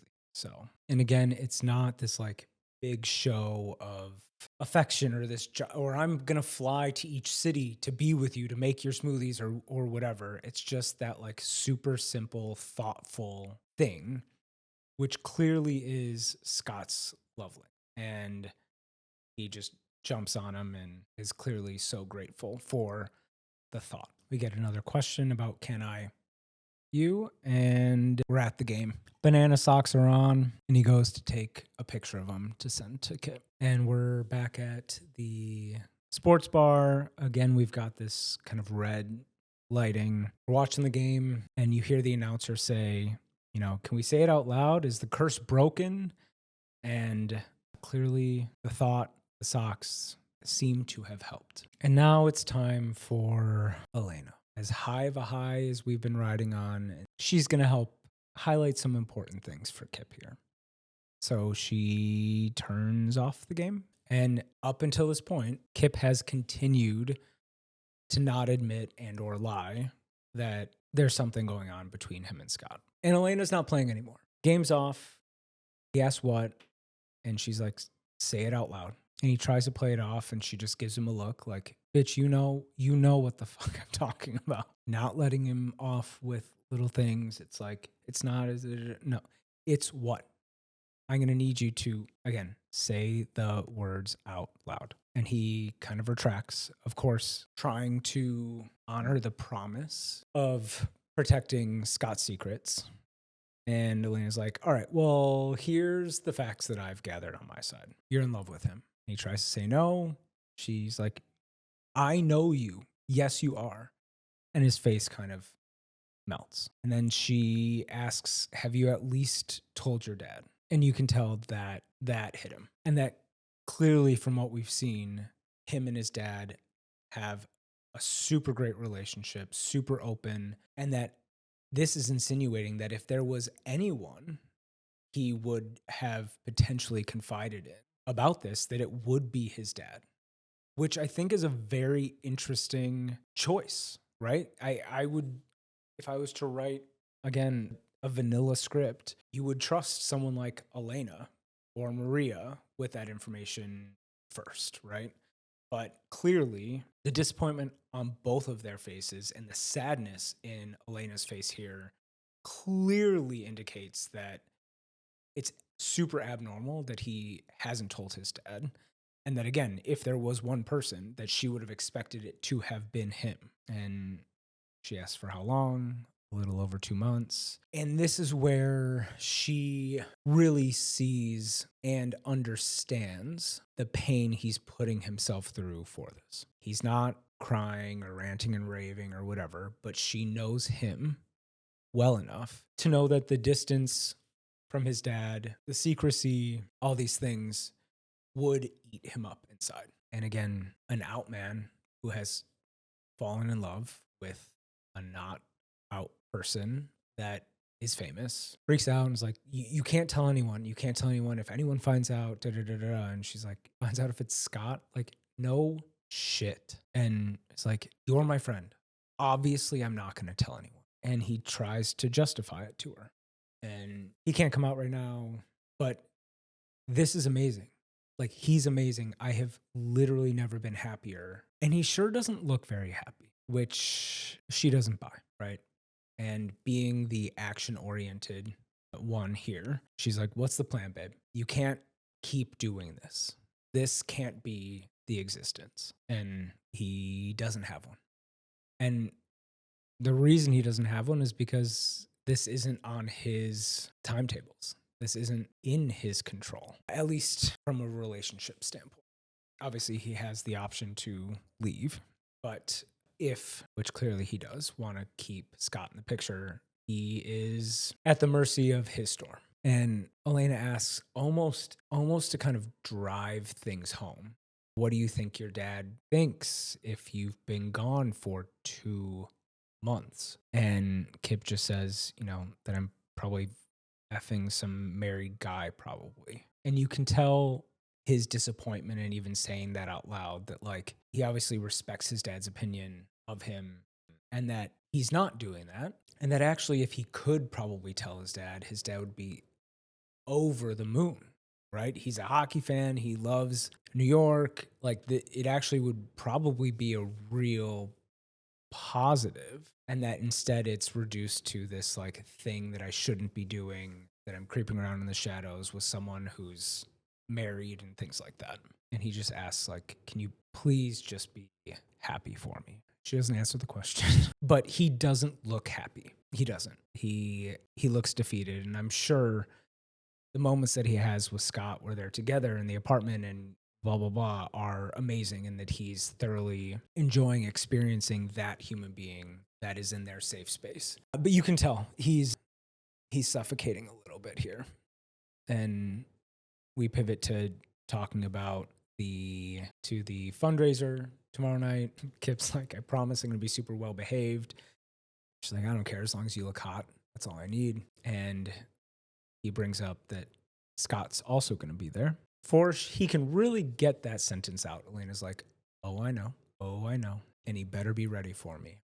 And as I mentioned at the top, I have seen those eyes. I have heard similar words from incredibly powerful women in my life. And that'll send a shiver down your spine, for sure. Especially in Kip's position here, where he's trying to keep hidden and then everyone copacetic and blah, blah, blah, blah, blah. It's not like unleashing my friend on you. It's trying to leash my friend so that they don't ruin this for me. But part of him knows she has his best interest at heart, and maybe he needs a little backup. As he's locking up at Strawberry, he gets the text with the socks being like, my good luck charm, smiley face, and is like, I can't wait to see you tomorrow. There's a little surprise in the closet for you. I thought it was an interesting choice. He's back at the apartment and is kind of in the dark, picks up a call from his dad. His dad's like, oh my God, you're not dead. I don't have to call the morgue, blah, blah, blah, blah, blah. But he seemingly was distracted doing something else after he had gotten home and hadn't gone to check on the surprise in the closet, which I don't know, maybe I'm overreading this, but it feels like that would be like one of the first things just out of like an inquisitive nature that I would go see or check out. And so if I was to look at this, it's like he feels alone, which is why he's sitting in the dark. He's distracted by his thoughts and emotions and trying to reconcile what he wants to have with Scott versus what he has been told he can have with Scott for the foreseeable future. And that it was a welcomed call, obviously, from his dad, who he misses, who he has been lying to, who he just kind of like went through the mental gymnastics of trying to figure out what he may think he's even doing with Elena. And again, we get dad of the year vibes. I miss you. Miss you too, Dad. And he asks, are you going to be making an appearance here sometime soon?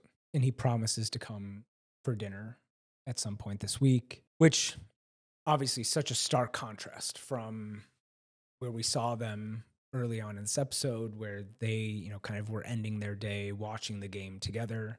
Clearly, living together, you spend much more time with someone. But the fact that he may not have even been out there in 2 months would be a lot for him and also for his dad. And Kip calls one of his dad's coworkers an asshole. And he's just gasps like, who taught you to talk like that? And whatever. And it's like, obviously you. They've got this super great dynamic. And I can totally see why going from having that on a near daily basis to really not would take a toll for sure. And he asks, hey, nothing in the mail yet, right? We saw him drop off his application when he was getting the socks. His dad's like, obviously, if there was something here, I would tell you. Like, I'm not hiding your, acceptance packets or anything. But on rewatching this made me kind of think, is this a moment where he is feeling like maybe there's a choice to be made? That an acceptance into a program, whether in New York or elsewhere, kind of mandates a shift in his life. I know that there were a couple relationships that I had, going into medical school, leaving medical school, where everything was so unknown and out of my control that there was no way I could see those things evolving to the next step, because you apply to a bunch of med schools, you don't know where you're going to get in. It's not like I'm going to have the pick of the litter. That's not how that works. Even more so when it comes to graduating and then going on to residency. It is, yes, if you're in the 1%, you probably get where you want to go. And so that was a really easy way to put an end date on something. And it just kind of was like jogged my memory of those moments before those big transitions. And like, is he looking potentially for a reason to listen to his gut and maybe break things off with Scott, not because of Scott and for Scott's sake, but because life is life. And I got into the school, and that's, I have to go because this is what I've been dreaming of, and blah, blah, blah. And it also then kind of feels like he's questioning himself, in that his dad's super supportive, is like, don't worry about that. You're going to get in. You're going to get the scholarship. You're going to da-da-da-da. And he's, and rightfully so, questioning, like, is that true? Right? Have I done enough to be accepted into the schools that I'm interested in being accepted to? But also then, as it pertains to him and Scott, are my wants realistic? Can I shift potentially my perspective to meet Scott where he's at? Which is always a hard place to be. He tries to just respond to his dad with, yeah, you too. And he's like, I'm sorry, what? And it's like, no, I love you too. Come on. Again, dad of the year. And again, not in questioning whether or not his son loves him, but he's like, sorry, it was so hard to say, love you, bye. But it's just like trying to get him back, trying to revive the Kip that he knew 2 months ago.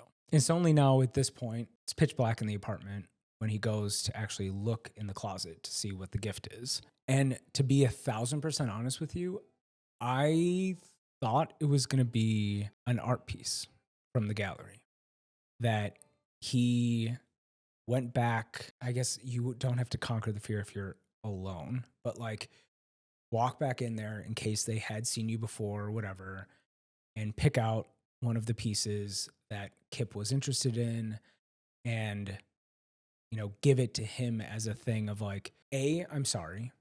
B, here's me trying to counteract the foolishness. And C, if there's a chance that this space can become truly home for both of them, I want you to have some of the things that you love and enjoy the most here in this space. Didn't get that.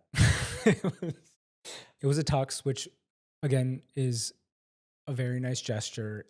We know that there's the event that immediately follows this, and that's what makes the tux relevant. It also, I guess, could have read like, I want you to have a nice tux so that at some point when we can go to these things together, you have one. I don't know. I had mixed feelings about the whole thing, and it seemed like Kip did too, as he's looking into the closet.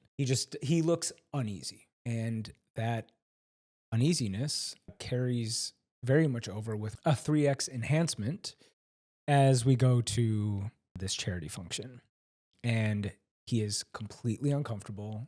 He is downing his champagne. And clearly, Elena is comfortable in these situations. You can kind of tell the way she moves about this room that she is used to being in rooms like this.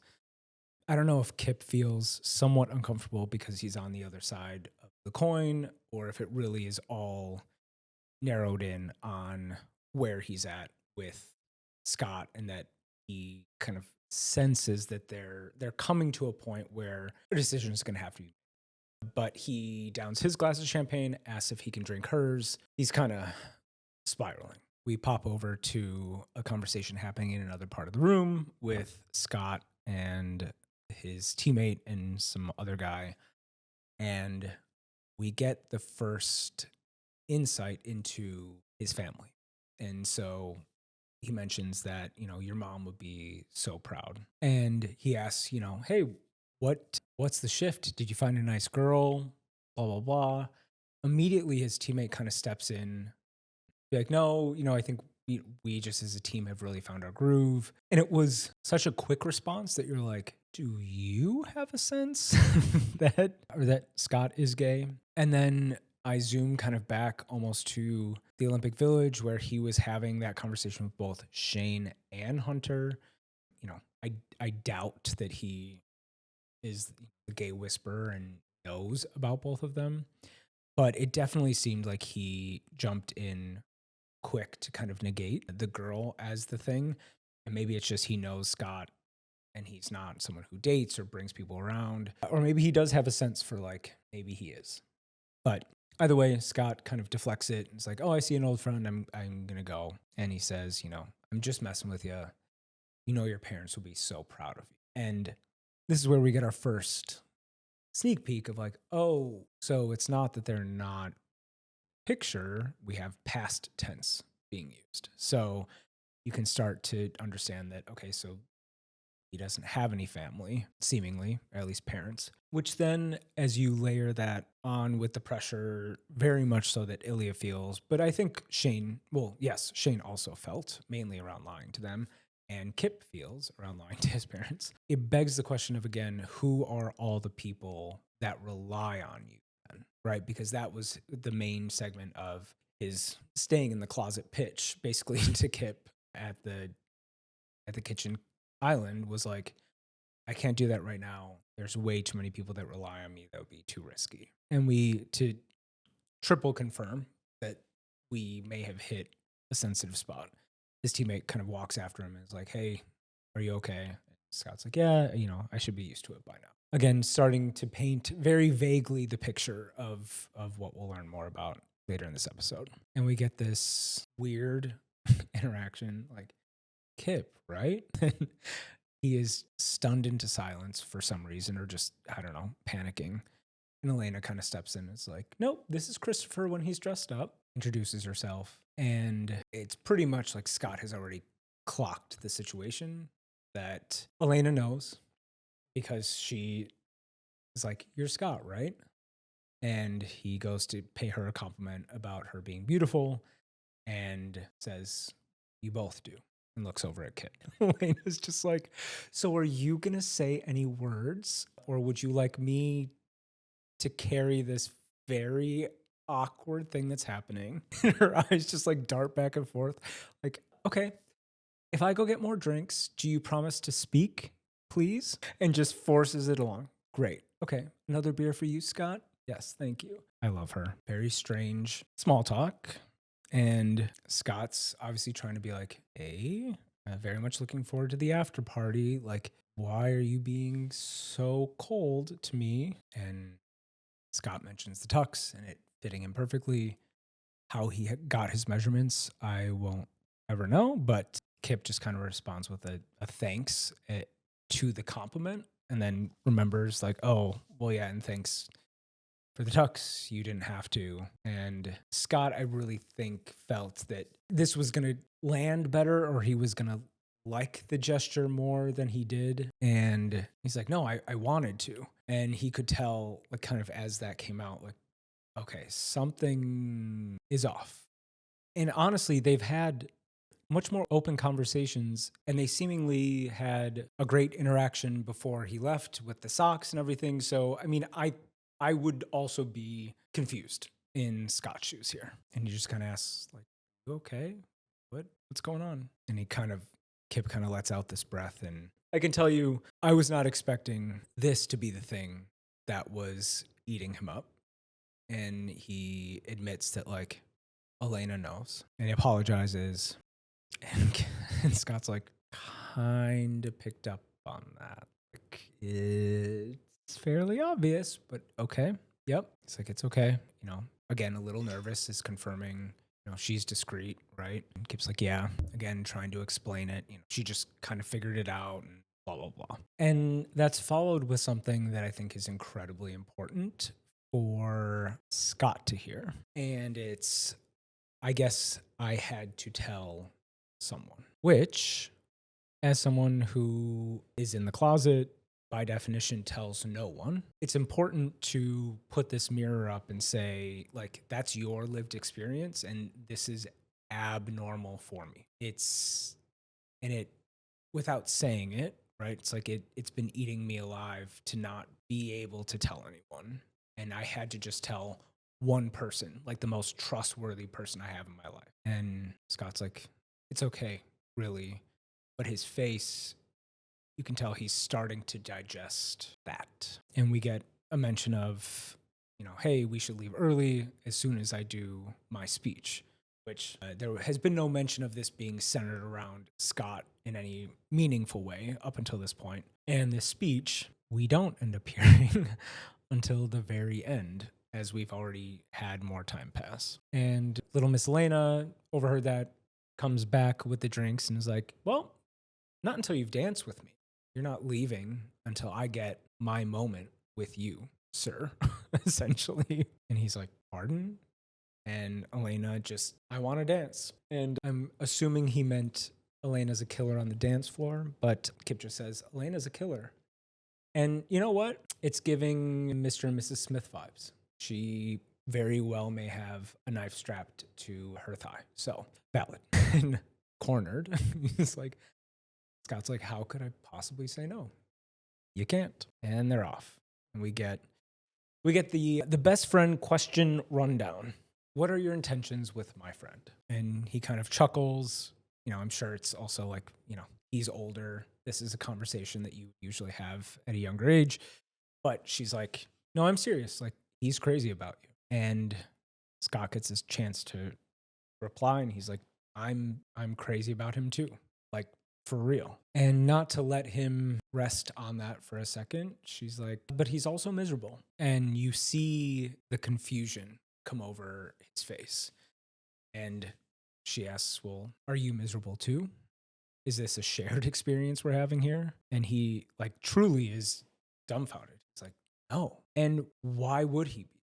Right? This is the best it's been for him. This is the most love and affection and joy he has allowed into his life. This is the highest peak for him thus far. And that, compared to Kip experiencing the same existence, but has had, in theory, this, is such an important parallel. Again, because we've been so locked into the MLH mindset and not being able to come out, not being able to live your life authentically, and not have your family know or love you for who you are. As a viewer, it's like, well, yeah, no shit, he would be miserable. But from Scott's POV, he's so over the moon and he has nothing else to compare it to.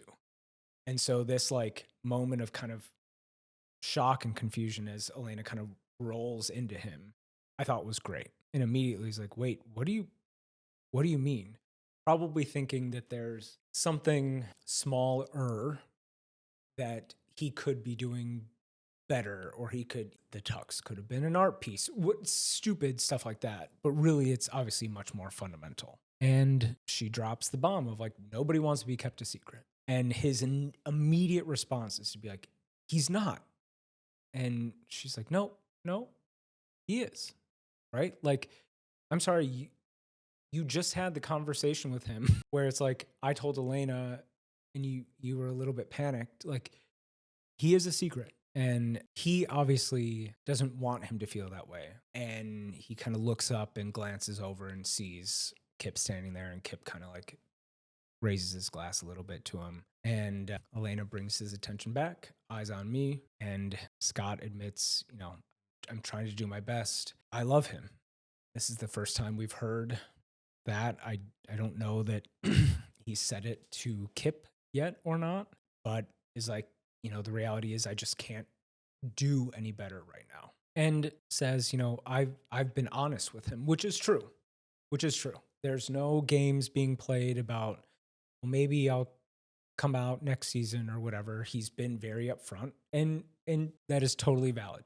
It is. Kip has chosen to be complicit in the scenario in which he's been presented, and that is valid. And we get this shot of him stepping into the limo, the door closing, and he's alone with the lights flashing, and in the background we're continuing the conversation between Elena and Scott, and she's like, he's so in love with you that he'll put up with it.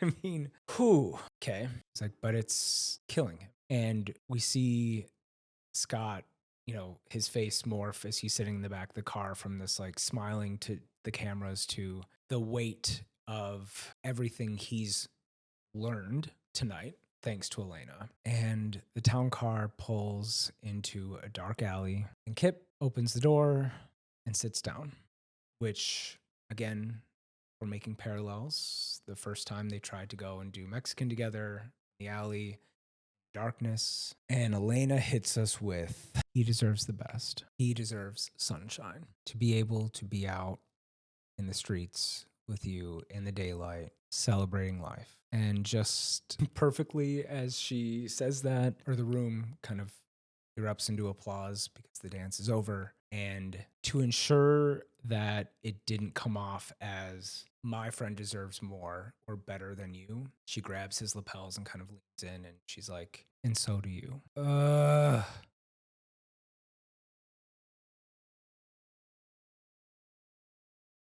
Gut punch. Because this is also the first time he's had a friend, not a friend, anyone who knew his secret and could say something like that to him. And now we have the reality.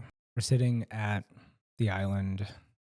Obviously, the room is dark, and a lot of things have been said and unsaid tonight that clearly the vibe is a little off. Kip brings up, it's my birthday on Sunday. Scott already has plans to bring in a chef. We're going to do surf and turf because you shouldn't have to choose. And this is kind of the point where I think what I was picking up on around the economic disparity wasn't around control, but it was more of the way Scott could show his love, right? As we see, he can't be the guy walking in the sunshine with Kip at this point. And other than, pouring all of his love into him behind closed doors, the only other thing that he thinks he can do are kind of more grand gestures like the tux and skater, whatever. And we have Kip asking a question that he already knows the answer to. And he brings up that his friends are throwing a party for him at the gay bar. He would love it if Scott could come. He could just come as like the guy who buys smoothies from him, which is, we know that's not going to work. Right. And we even get kind of another point where Scott panics a little because he mentions that, well, and my other friends know you, and he backpedals, and it's not, they don't know what Elena knows. They know that you buy smoothies from me sometimes and whatever. And I have to give it to Scott in an attempt to not remake the mistake that he did with the art gallery. Openly just says, I can't. Obviously, he wishes he could. He wants to. He says, I want to tell everyone. I want to walk in the streets with you, right? I want people to know you're mine, and I love you. And Kip says it back. I love you too. But he still knows that this is going to be something that they very well may not come back from. And the nail in the coffin, Scott's trying to back Kip off the ledge a little bit says, soon, but doesn't lie and says, in a few years, it'll go by fast. And you know, it's clear Kip is already kind of at his breaking point. Thought of a few more years just can't be. And again, panicking a little bit, Scott's like, it'll go by fast and then we can be normal like other people. And what he doesn't understand is that, again, Kip has already experienced that. Kip has already crossed the threshold of the closet. He has already been able to live his authentic self with his friends, with his family. And the thought of shoving all of that back for a few more years, which those of us know every hour was a lifetime, he just can't. And he says, I'm going to go home tonight. We get maybe the piece that for me was missing a little bit here, which was the major shift from the last time they were together before the gala till now, is that Kip refers to what he said in his speech that night, and that, that they're your family and that you feel responsible for them. Again, not naming the they, them here, and that he gets that, but that he has a family too, and he can't keep lying to them anymore. And he admits, I miss my dad. And he just says, I'm going to go home tonight. I need to. And Scott just freezes. And I think, Kip said it in such a way that it didn't leave the door open. There weren't any question marks. There weren't any pauses that invited an opportunity for Scott to try and convince him to stay. Once he knew Scott couldn't come to his birthday thing, his decision was made and he was going home. And we get a flashback of the actual speech that Scott gave, where he goes on to talk about the fact that both of his parents were junior hockey coaches. They were killed by a drunk driver when he was very young, and that this scholarship that he was there to help fundraise for, that he ended up receiving as a kid, was the only thing that really, kept him safe and stable. And that the hockey community is his entire life, is his family, is his foundation at this point. And it's one thing to battle in Kip's position, like, hey, you and we can figure out how to help you come out to your parents, to your friends, to blah, blah, blah, blah, blah. But when it's you against the hockey world, that's a lot. And that's also a lot to ask him to walk away from. He goes from a foundation he's built over the years, relying on those around him because he doesn't have a family, basically asking him to risk that, not give it all up, to risk that, to only be with him potentially. And that speech really nailed the weight on both of them, and why at this point it couldn't, that boulder could not be moved, even though they both openly love each other and want to make it work. It just wasn't going to happen. As the speech ends, we get a shot of Elena and Kip politely applauding, but clearly the writing was on the wall at that point. And we get Kip coming home. His dad comes to greet him in the hallway, and his dad goes to try and show him that a very heavy packet came for you, right? The thing that he has been waiting on and waiting on and waiting on. And Kip just wants to hug his dad and feel his love and his embrace. And that is like not even in his peripheral. Like he can't take that on right now. He just wants the love and support of his dad. And he's just like telling him he's sorry. And in that moment, it's, yes, he's sorry to his dad, but I think he's also apologizing to himself. Sorry for losing sight of me, my needs, and giving up that autonomy, even if it was just for a short period of time. And we cut to the birthday party. We're outside of the bar looking in. Kip's got his friends there. He's got a little cupcake with a thing. They're talking about him getting the full ride, which is obviously incredible.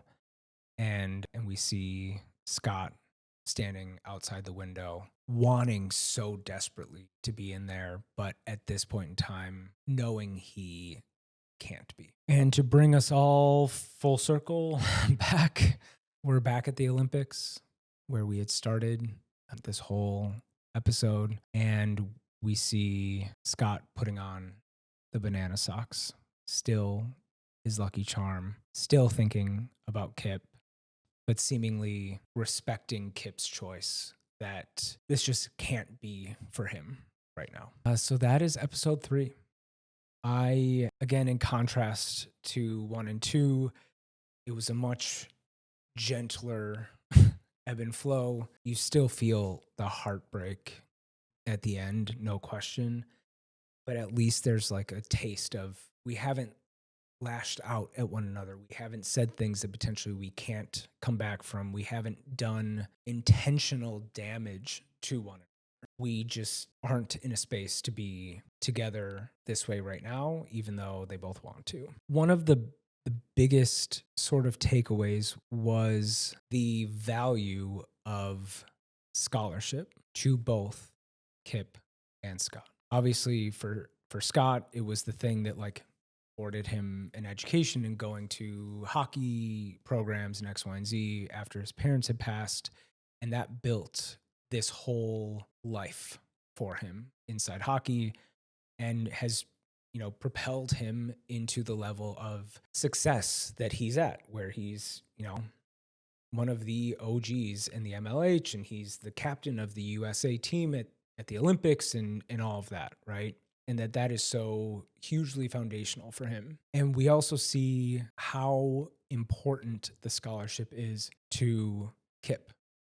He's busting his ass, making smoothies, catering, doing every side job he can to try and afford applications, to try and get into grad school for the arts, which is his passion and the things he wants to do in life.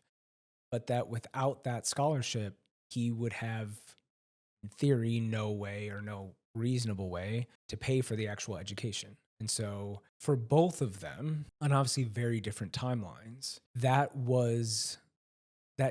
generosity and relief came at points in time for both of them where they really needed it the most. And I can only assume that if we were to have a side quest with Kip, this was the catalyst for him to become the person that he's going to be. And he would, probably look back on fond memories with Scott if they never found their way back to one another. But that, much like as I was talking earlier in this episode, like those pivotal, critical moments are so life-shifting that if he had not gotten that scholarship or he had not gotten in, there's a chance that maybe enough time would have gone on that he would have just eventually come back to Scott, and in a way that maybe would have led to resentment, and that the overused saying of like, if you love something, let it go, and if it comes back, it's meant to be. This is the personification of it. And I hope, I've already seen the whole season, there is a happy ending waiting for them. They both clearly love each other. They both were trying really hard. They just were starting at such different places in life that it's really hard to overcome that gap, which is, I think, a nice parallel to Shane and Ilya, who started on the start line together and are still trying to make their way around the track. But yeah, I loved that. I could not scream loud enough about the relationship with Kip and his dad. I think this is going to be amazing for people, real life people watching the show, to see, to use as the new standard, and also contrast so significantly against Ilya's relationship with his dad. I love that we met yet another unbelievable female counterpart to one of our male leads. Elena is the person that, you want on your side in these hard scenarios. I had read someone was posting like, this is so nice to see, because usually it's the female lead, has a quirky gay friend that, kind of helps her through her tears and get over the guy or whatever. And this was the inverse. This was best friend, female bodyguard, being forceful but still tender with Scott and with Kip. She's unbelievable.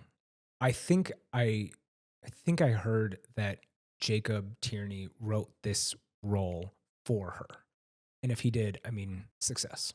She was an unbelievably important addition to the show. But yeah, I hope you guys enjoyed that. If you have made it this far, I mean, we've got to come up with like a signal of like the true ride or dies that binge the whole. This is going to be 2 hours again. I've filmed for 4 hours. You guys are awesome. Let me know, what are your thoughts? What do you think I nailed? What do you think I missed? I don't know. I really, really am enjoying doing these and going through, and it's like a fun brain exercise, and I get to do it all while rewatching my favorite show. So yeah, if you liked it, give it a thumbs up. Always feel free to add comments, have some fun discourse down there. If you want to make sure that you're catching episodes 4, 5, and 6, and whatever else comes out of this series, subscribe. And I'll catch you guys soon for episode 4. Bye.